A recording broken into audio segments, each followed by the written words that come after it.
Hey, salut tout le monde! Aujourd'hui, j'aimerais ça vous parler d'avoir faim et soif de Dieu. Je ne sais pas si ça fait partie de la série Vivre dans la victoire, ou bien si je termine la série ou bien j'en commence une nouvelle. Je ne sais pas trop, mais en tout cas, ça fonctionne d'une façon ou d'une autre.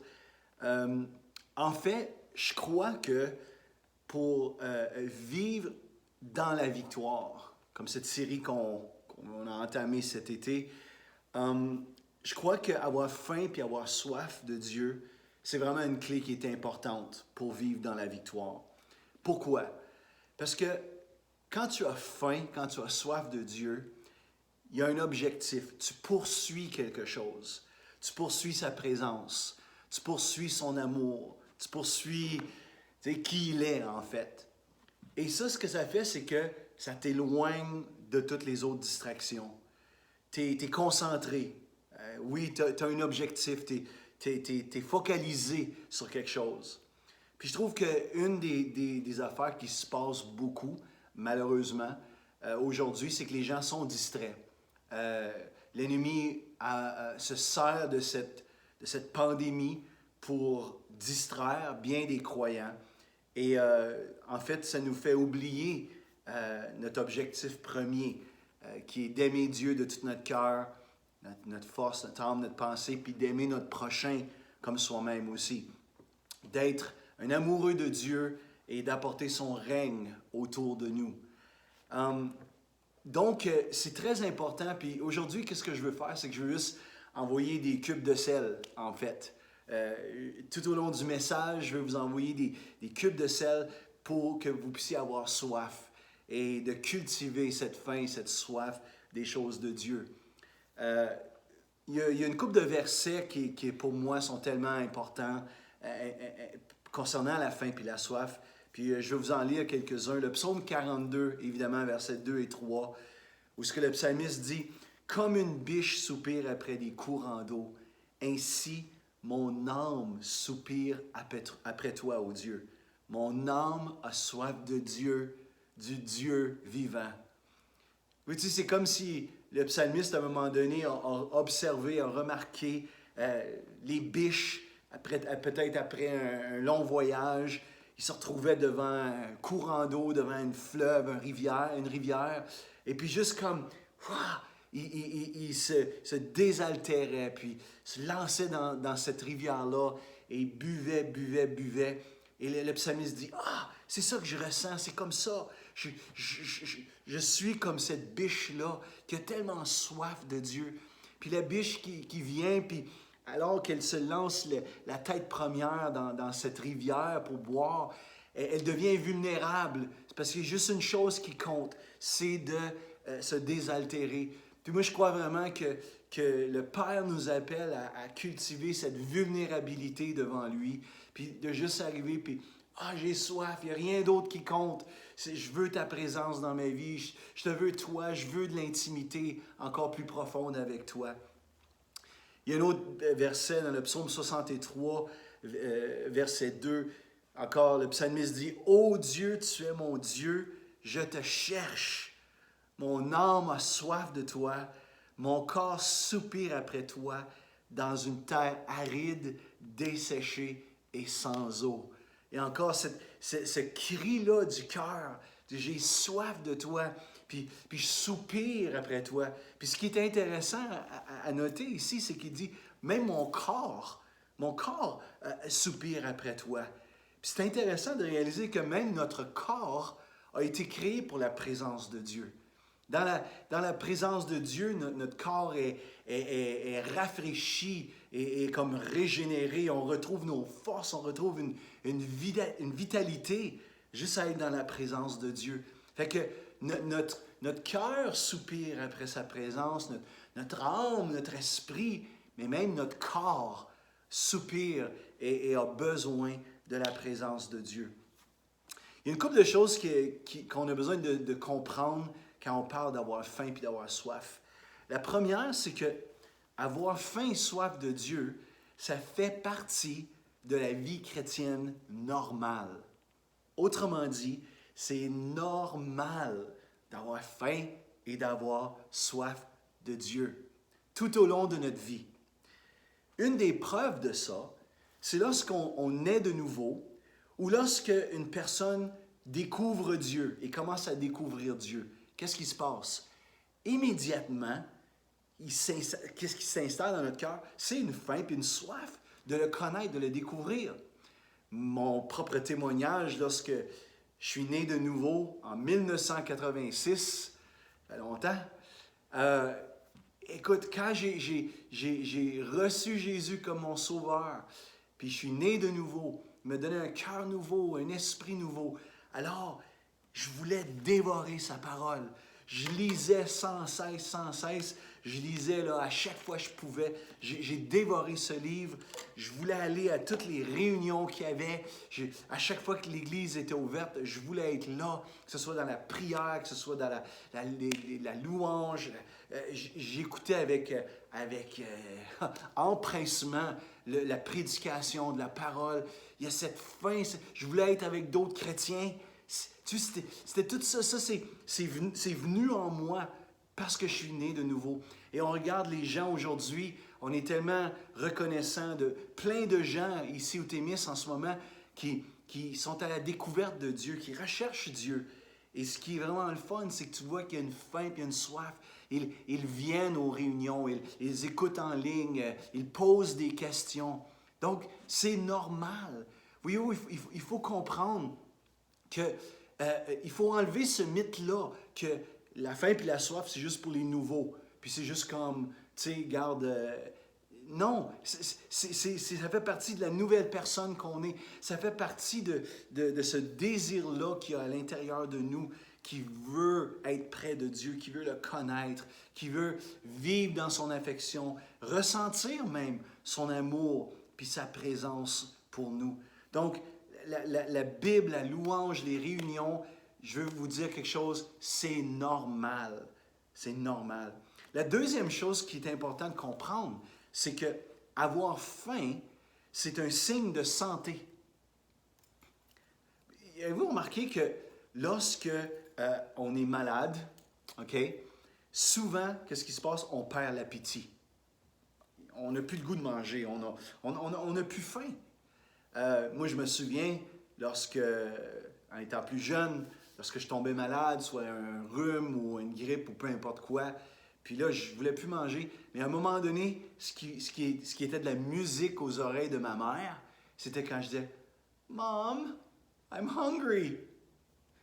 Maman, j'ai faim. » Ah là, ma mère était contente. Pourquoi? Parce que c'était un signe que j'allais mieux. Avoir faim, c'est un signe de santé. Et c'est la même chose dans notre vie spirituelle. Lorsque spirituellement, on n'a plus faim pour les choses de Dieu, lorsque la louange ne nous dit plus rien, lorsque la parole ne nous dit plus rien, lorsque les réunions d'église ça ne nous dit plus rien, alors c'est souvent la cause d'une maladie spirituelle. Il y a quelque chose qui ne fonctionne pas bien. Tu comprends? Blessure, manque de pardon, frustration, peu importe c'est quoi, là, on n'a pas le temps d'analyser ça, mais c'est signe qu'il y a quelque chose qui ne va pas bien. Donc, rappelez-vous, avoir faim, c'est un signe de santé. Puis troisièmement, avoir faim, c'est un signe de maturité. Puis je vous avoue, celui-là, j'ai comme, wow, j'avais rarement vu ça sous cet angle-là. Comme encore pour dire que c'est pas juste les nouveaux, tu sais, c'est comme, c'est juste pour les nouveaux. Non. La maturité spirituelle, c'est aussi d'avoir faim et soif de Dieu. Et il y a un texte dans Philippiens chapitre 3, versets 8 à 15, où ce que Paul, il va parler, puis il va dire que... il va dire, tu sais, comme il était pharisien, hébreu, né d'hébreu, irréprochable quant à la loi. Il parle de tous ses accomplissements et toutes ces choses-là qui lui donnaient, là, comme la louange des hommes et qui bâtissaient son identité, son estime. Mais à un moment donné, Paul, il dit, toutes ces choses-là, je les regarde comme de la boue à cause de l'excellence, de la connaissance de Jésus, mon Sauveur. À cause de l'excellence de le connaître, l'excellence de connaître Jésus, tout ça, ça ne veut rien dire pour moi. c'est comme de la boue. Puis après ça, il dit, bon, mais je veux être trouvé juste en lui, non pas ma justice, mais avec la justice qui par Jésus. Puis tout c'est un texte merveilleux. Mais à un moment donné, il arrive et il dit, ainsi je connaîtrai Christ et la puissance de sa résurrection et la communion de ses souffrances. Je fais tout ça, puis je vais connaître Jésus. Et là, il va dire au verset 12, ce n'est pas que j'ai déjà remporté le prix ou que j'ai déjà atteint la perfection, mais je cours, j'avance, je fonce pour tâcher de le saisir, puisque moi aussi j'ai été saisi par Jésus-Christ. Frère, je ne pense pas l'avoir saisi, mais je fais une chose, oubliant ce qui est en arrière, me portant vers ce qui est en avant. Je cours vers le but pour remporter le prix de l'appel céleste de Dieu en Jésus-Christ. Voyez-vous, tout ce texte-là parle de passion, parle de j'avance, j'ai été saisi par Jésus, il a saisi ma vie, il m'a sauvé. Puis là, je cours vers l'avant parce que je veux le saisir encore plus, je veux le connaître encore plus. J'oublie ce qui est en arrière, puis je me porte vers l'avant. C'est toute ça décrit la faim, la soif de l'apôtre Paul pour plus de Dieu dans sa vie. Et là, il va dire, c'est là où on vient à la maturité. Verset 15. Nous tous donc qui sommes des hommes faits, ou le mot c'est mature, nous tous qui sommes des hommes matures, ayons cette même pensée. Ah, la maturité, Paul il dit, puisque vous êtes mature, ayez cette même pensée. Quelle est la même pensée? Ben oui, de trouver notre justice en Jésus, tout ça, mais aussi de courir vers le but, puis saisir Jésus, puis connaître Jésus encore plus, comme on a été saisi. Et là, il dit, et si vous êtes en quelque point d'un autre avis, Dieu vous éclairera aussi là-dessus. Seulement au point où nous sommes parvenus, marchons d'un même pas. Marchons d'un même pas vers cette intimité avec Dieu, en ayant cette faim, cette soif de Dieu et des choses de Dieu. Yeah! OK, c'est bien beau ça, mais comment je fais pour avoir faim et soif de Dieu? Comment je fais? Bien, même si je crois personnellement que c'est Dieu lui-même qui initie la faim et la soif en nous, c'est lui qui nous la donne, cette faim, cette soif. Mais moi, je crois quand même qu'on peut à quelque part se positionner, si tu veux, pour la recevoir ou pour la cultiver ou pour la favoriser. Donne-y le mot que tu veux. Il l'initie, mais je peux me mettre à une place où est-ce que ça va favoriser cette faim, cette soif en moi. Comment on fait pour avoir faim et soif de Dieu? Eh bien, il y a un dicton qu'on dit, l'appétit vient en mangeant, n'est-ce pas?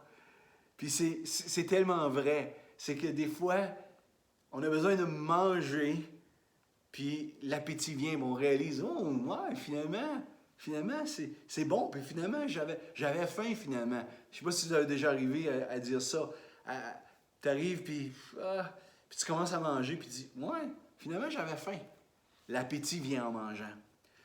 Vois-tu, David, il dit dans le psaume 34, verset 9, dans la Nouvelle Bible seconde, « Goûtez et voyez combien le Seigneur est bon. » Ah, goûtez, goûtez. On est appelé pas simplement à connaître des choses à propos de Dieu, mais on est appelé à le goûter, à l'expérimenter, à le vivre.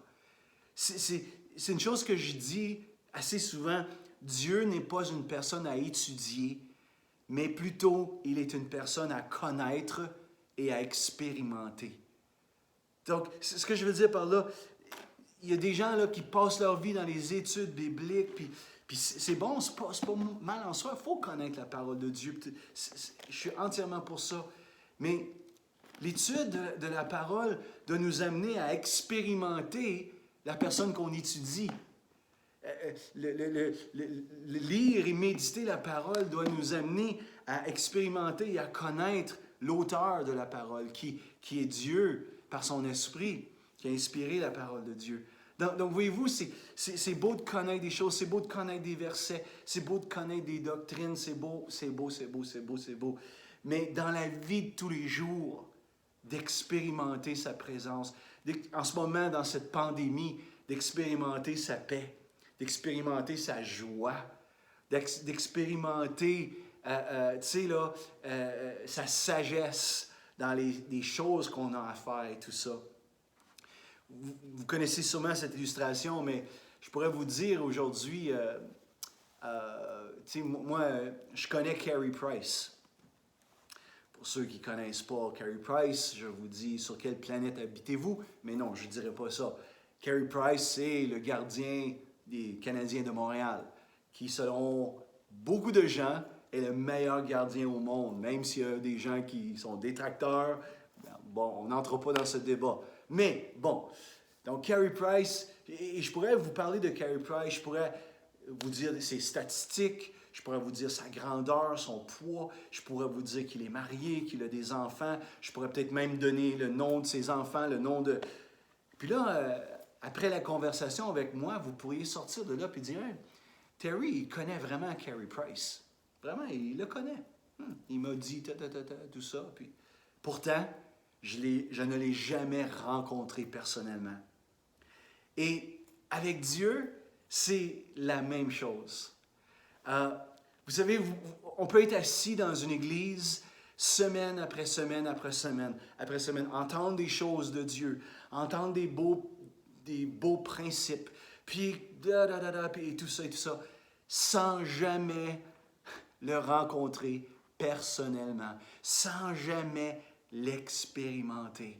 Je vous dis, on a besoin de saisir, de comprendre que Dieu est vivant.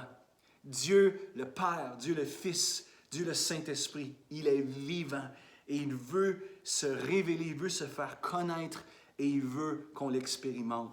Donc David, il dit, goûtez comment Dieu est bon, goûtez-le, vivez-le, expérimentez-le. Il est vivant et il veut se faire connaître. Voyez-vous, le problème avec la religion, peu importe laquelle, c'est qu'on peut avoir la connaissance sans expérience.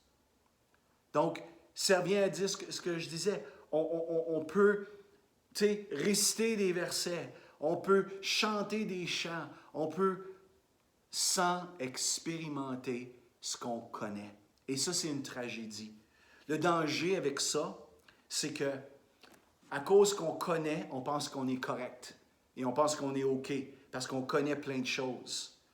Et quelquefois, nos vies sont loin de refléter le cœur du Père, refléter l'amour du Père. Et quelquefois, on peut même s'éloigner du plan de Dieu pour nos vies, de la volonté de Dieu pour nos vies, tout simplement parce qu'on connaît des choses et on pense qu'on est correct.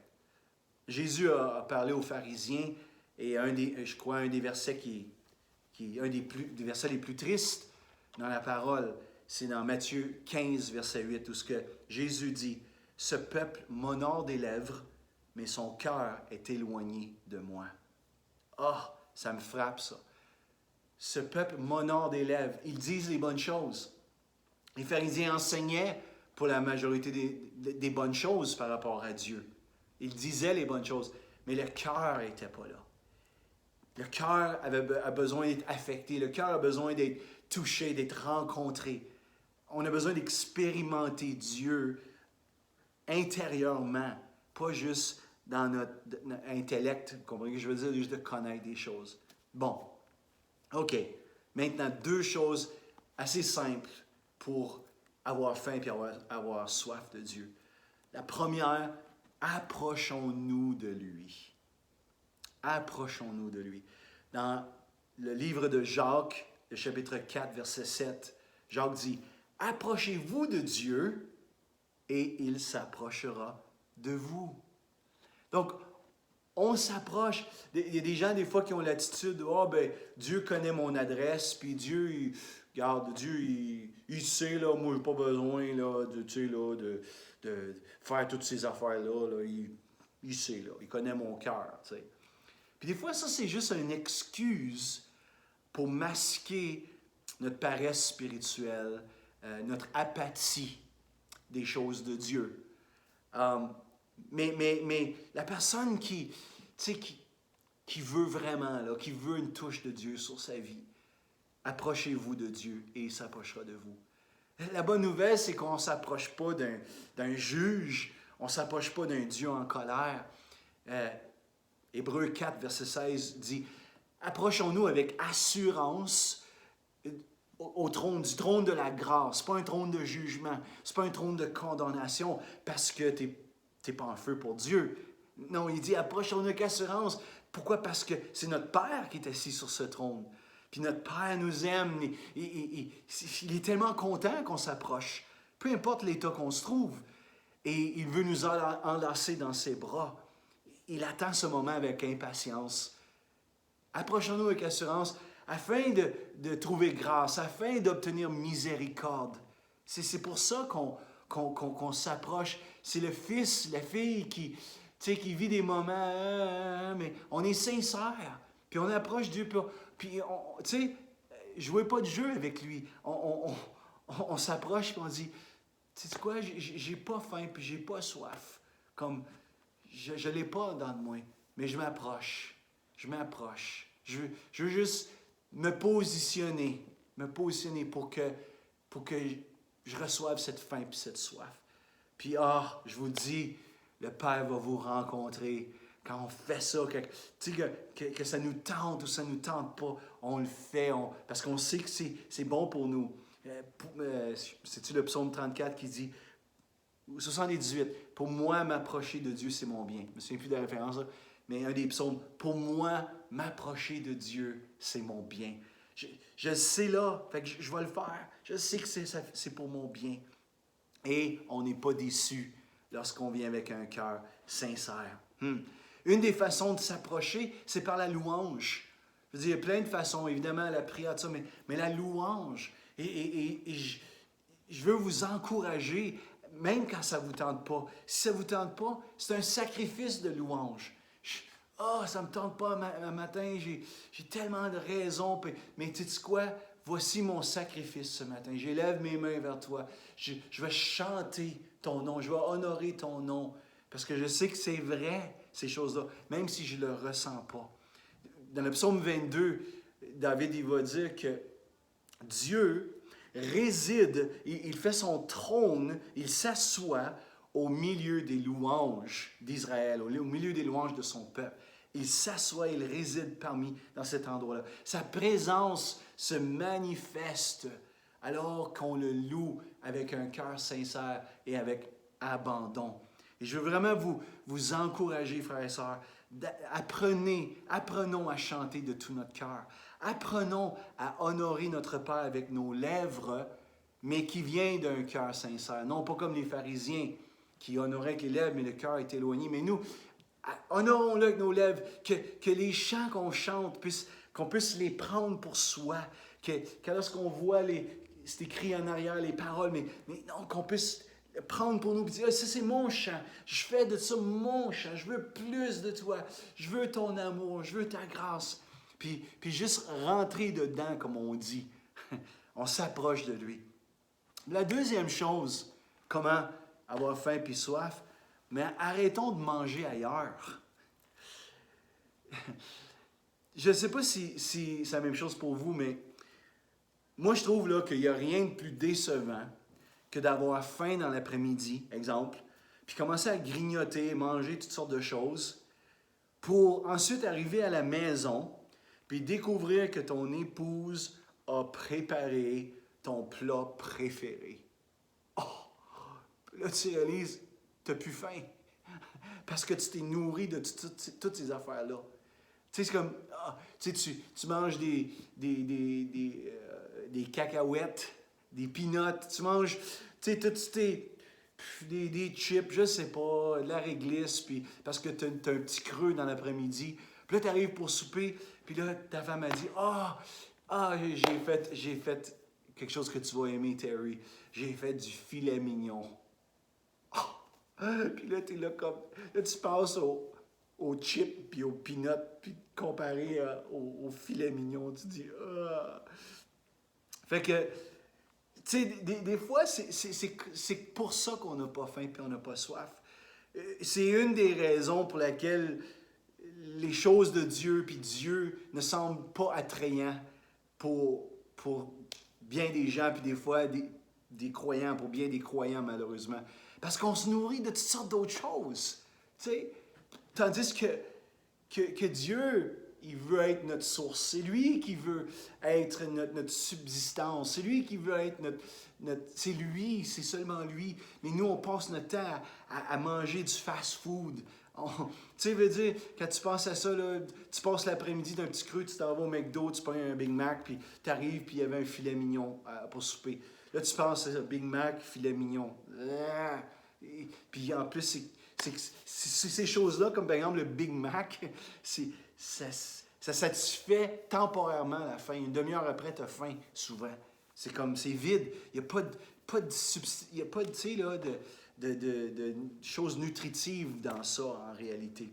Donc, tout ça pour dire, mes amis, arrêtons de manger ailleurs. Puis allons à la table du roi, le festin qui nous est préparé. Le roi est là avec sa présence et il nous nourrit avec plein de bonnes choses. Le psaume 36, versets 8 à 10 dit ceci. « Combien est précieuse ta bonté, ô Dieu! À l'ombre de tes ailes, les fils de l'homme cherchent un refuge. Ils se rassasient de l'abondance de ta maison et tu les abreuves au torrent de tes délices. Car auprès de toi est la source de la vie. Ils se rassasient de l'abondance de ta maison. » Frères et sœurs, on a besoin de comprendre la maison de Dieu, qui est l'Église, qui est sa présence. Il y a une abondance qui est là dans la maison de Dieu. Puis c'est sa présence, sa parole, la richesse de la communion fraternelle. On a besoin de ces choses-là. Puis la Bible dit que les fils de l'homme se rassasient de ça. Je mange de ça, je mange de ça. C'est Dieu qui est important pour moi, puis c'est les choses de Dieu qui sont importantes pour moi. C'est là où on se rassasie, puis non pas dans le monde ou dans les choses du monde, non pas dans tu sais, là, tout ce que le monde a à nous offrir, qui des fois sont des choses pas nécessairement mal en soi, mais qui qui atténuent la faim et la soif qu'on peut avoir pour Dieu. Il dit, il se rassasie de l'abondance de ta maison et tu les abreuves au torrent de tes délices. Ah, le fleuve de Dieu coule toujours, le torrent des délices du Père. Puis il y a vague après vague de rafraîchissement, puis de force renouvelée, d'énergie renouvelée qui est là dans son torrent qui coule. Ah, c'est là pour nous. Puis c'est là où on se nourrit. C'est là. Il n'y a rien qui égale. Il n'y a rien qui égale ça. Il n'y a rien qui égale Dieu et sa présence. Le dernier verset, psaume 16, verset 11. « Tu me feras connaître le sentier de la vie. Il y a d'abondantes joies devant ta face, des délices éternelles à ta droite. » Ah! Le sentier, tu vas me faire connaître le sentier. C'est ça que tu es en train de m'enseigner, le sentier de la vie. Et où mène ce sentier de la vie? Devant sa face, dans la présence de Dieu.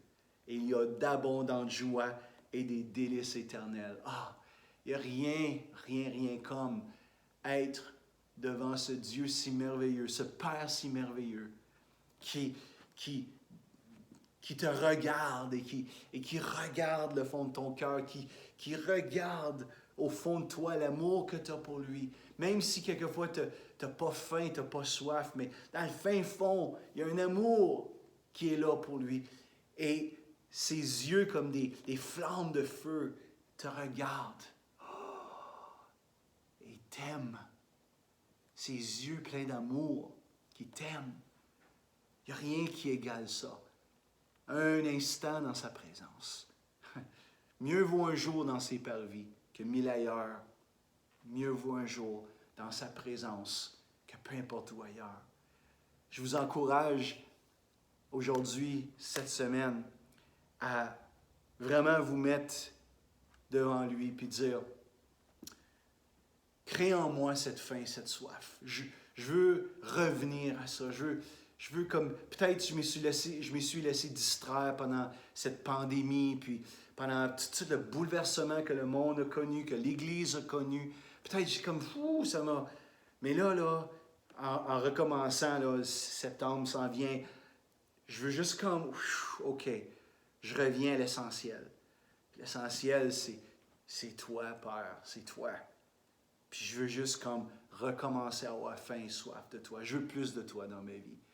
Je te souhaite ça. Je bénis cette nouvelle faim, cette nouvelle soif.